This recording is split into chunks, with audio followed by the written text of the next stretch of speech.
హక్కుల సాధన కోసం జనవరి 11న హన్మకొండలో నిర్వహించనున్న ఓసీల సింహగర్జన సభకు సంబంధించిన పోస్టర్ను ఓసీ జేఏసీ నాయకులు ఆవిష్కరించారు. ఈ సందర్భంగా కేంద్ర రాష్ట్ర ప్రభుత్వాలపై కీలక డిమాండ్లు వినిపించారు.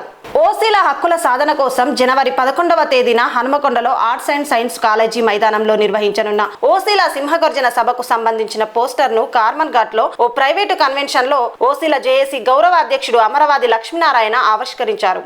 ఈ సందర్భంగా ఆయన మాట్లాడుతూ జాతీయ రాష్ట్ర స్థాయిలో ఓసీ కమిషన్ ఏర్పాటు చేయాలని ప్రభుత్వాన్ని డిమాండ్ చేశారు. ఓసీ ఈడబ్ల్యూఎస్ సర్టిఫికేట్ కు షరతులు లేని 5 ఏళ్ల గడువు కల్పించాలన్నారు. ఈడబ్ల్యూఎస్ విద్యా ఉద్యోగ పోటీ పరీక్షల్లో వయో పరిమితి పెంచాలని, బ్యాక్లాగ్ పోస్టులను వెంటనే భర్తీ చేయాలని కోరారు. ఆదాయ పరిమితిని 8 లక్షల నుంచి 10 లక్షలకు పెంచాలని, టెట్ అర్హత మార్కులను 90 నుంచి 70కి తగ్గించాలని డిమాండ్ చేశారు. ఈ న్యాయబద్ధమైన డిమాండ్ల సాధన కోసం బహిరంగ సభ నిర్వహిస్తున్నామని తెలిపారు. 11వ తారీఖున జరగబోయేటువంటి ఓసీ సింహగర్జన వరంగల్లో జరుగుతూ ఉంది. ఈ సందర్భంగా తెలంగాణ రాష్ట్ర ఆర్యవైశ్య మహాసభ అధ్యక్షునిగా ఓసీ సింహగర్జన గౌరవాధ్యక్షుడిగా నేను ఉన్నాను. ఈరోజు రాష్ట్ర నలుమూలల నుంచి ఆర్యవైశ్య సోదరులందరూ కూడా మనకు జరుగుతున్నటువంటి అన్యాయాలను ప్రభుత్వాల దృష్టికి తీసుకొచ్చి కేంద్ర ప్రభుత్వం కానీ రాష్ట్ర ప్రభుత్వం కానీ దృష్టికి తీసుకొచ్చి మనకు న్యాయం జరిగే విధంగా ఓసీలందరూ కలిసికట్టుగా ప్రథమంగా ఈ పోరాట కార్యక్రమం నిర్వహిస్తూ ఉన్నారు. దీనికి భారీ బహిరంగ సభ 11వ తారీఖున జరుగుతుంది కాబట్టి ప్రతి ఒక్కరూ అన్ని జిల్లాల నుంచి వచ్చి ఆ సభను జయప్రదం చేయాలని చెప్పి నేను కోరుకుంటున్నాను. Thank you. ఏ అంశాలు? తెలంగాణ రాష్ట్రంలో అన్ని కులాలు రెడ్డి, వైశ్య, బ్రాహ్మణ, వెల్మ, మార్వాడి తదితర ఓసీ సంఘాలు అన్నిటితో జేఏసీగా ఏర్పడి జనవరి 11న పెద్ద ఎత్తున 1,00,000 మందితోని భారీ బహిరంగ సభ కార్యక్రమం ఏర్పాటు చేస్తున్నాం.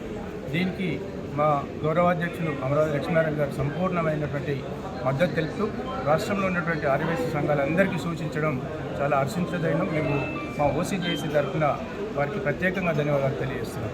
ప్రధానమైనటువంటి డిమాండ్స్ ఏంటంటే అగ్రకుల సామాజిక వర్గాలు 75 సంవత్సరాల సుదీర్ఘమైనటువంటి స్వతంత్ర భారతదేశంలో ఎటువంటి ప్రభుత్వ సంక్షేమ పథకాలు కానీ రిజర్వేషన్లు విద్యా ఉద్యోగాలలో అందకపోవడం వల్ల చాలా వాళ్ళ కులాల పేరు చెప్పుకోలేని పరిస్థితిలో, వాళ్ళ దౌర్భాగ్యమైనటువంటి పరిస్థితిలో కడు పేదరికంతో ఉన్నటువంటి మహోత్సవంని ప్రభుత్వం దృష్టికి తీసుకెళ్లాలనే ఉద్దేశంతో ఈ 1,00,000 మందితో సింహగర్జన ఏర్పాటు చేయడం జరుగుతుంది. ప్రధానమైనటువంటి డిమాండ్స్ ఏంటంటే ప్రభుత్వానికి అప్పీల్ చేసుకుంటున్నాం. నేషనల్ లెవెల్లో ఈడబ్ల్యూఎస్ కమిషన్ ఏర్పాటు చేయాలి. టెట్ అభ్యర్థులకు 90 మార్కుల నుండి 70 మార్కులకి వాళ్ళ సడలింపు ఇవ్వాలి. అదేవిధంగా ఈడబ్ల్యూఎస్ సర్టిఫికేటు కాలపరిమితి సంవత్సరం నుండి 5 సంవత్సరాలు పెంచాలి. అదేవిధంగా 8 లక్షల ఇన్కమ్ స్లాబ్ నుండి 10 లక్షల వరకు పెంచాలి.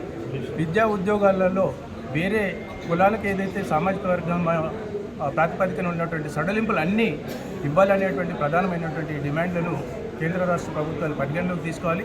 ఇవాళ అన్ని సంఘాల సమక్షంలో ఏర్పడుతున్నటువంటి ఈ జేఏసీ ద్వారా ప్రభుత్వాలకు కన్వింపు చేయాలనేటువంటి మా ప్రధానమైనటువంటి డిమాండ్. మేము ఏ క్యాస్ట్కి కానీ ఏ రిలీజన్కి కానీ మేము అగనిస్ట్ కాదు. మేము పూర్తిగా మా హక్కుల కోసం పోరాడుతున్నాము. దీనికి ప్రభుత్వాలు, ప్రెస్ మీడియా మిత్రులు అందరూ కూడా సహకరించి విజయవంతం చేయాలని మీకు అందరి ద్వారా మేము సమూహంగా కోరుకుంటున్నాం. జై ఓసీ, జై ఓసీ. వర్ధిల్లాలి, వర్ధిల్లాలి, వర్ధిల్లాలి, వర్ధిల్లాలి, ఓసీ, హలో ఓసీ,